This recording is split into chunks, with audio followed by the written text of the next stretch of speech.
আরো ঘোষণা করা যাচ্ছে যে কোন ভিক্ষুককে ঢাকা শহরে ভিক্ষারত অবস্থায় পাওয়া গেলে তার বিরুদ্ধে আইনানুগ ব্যবস্থা গ্রহণ করা হবে।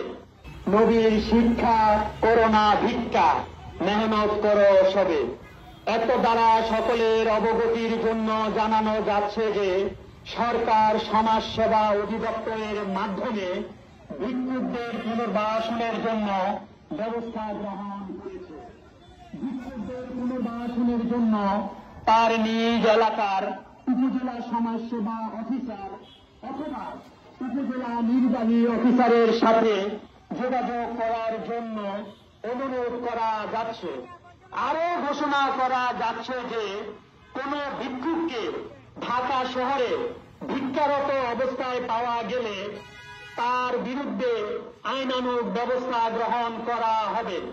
সবাই পায়ে ধরে এরকম জোর জবরদস্তি ভিক্ষাবৃত্তি করতেছে কেন? কয় টাকা ওঠে? 50 টাকা। কে দিয়ে গেছে? কি নাম তোমার? আমার নাম মোসাম্মদ সুমাইয়া। সুমাইয়া, তো তোমার কে দিয়ে গেছে এখানে? সবাই তুমি যাওয়ার সময় বাধা দিতেছো, এটা কি ঠিক? ঠিক না? তাহলে তুমি যাওয়ার কথা যদি কেউ এরকম তোমার ধরে যে টাকা দিয়ে যাবে, যাইতে দিব না, তোমার ভালো লাগবে? খিদা লাগছে দেখে চাই। আর ওরা তো চাইতেছে ডেন্ডি খাওয়ার জন্য। ওরা কি ড্যান্ডি খায়? তুমি খাও ড্যান্ডি?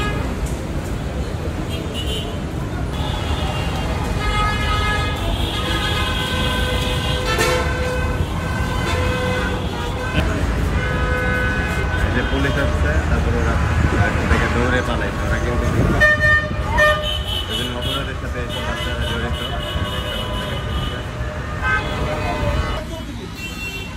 ভিক্ষাবৃত্তি ঢাকা শহরে অপরাধ এখন, জানো?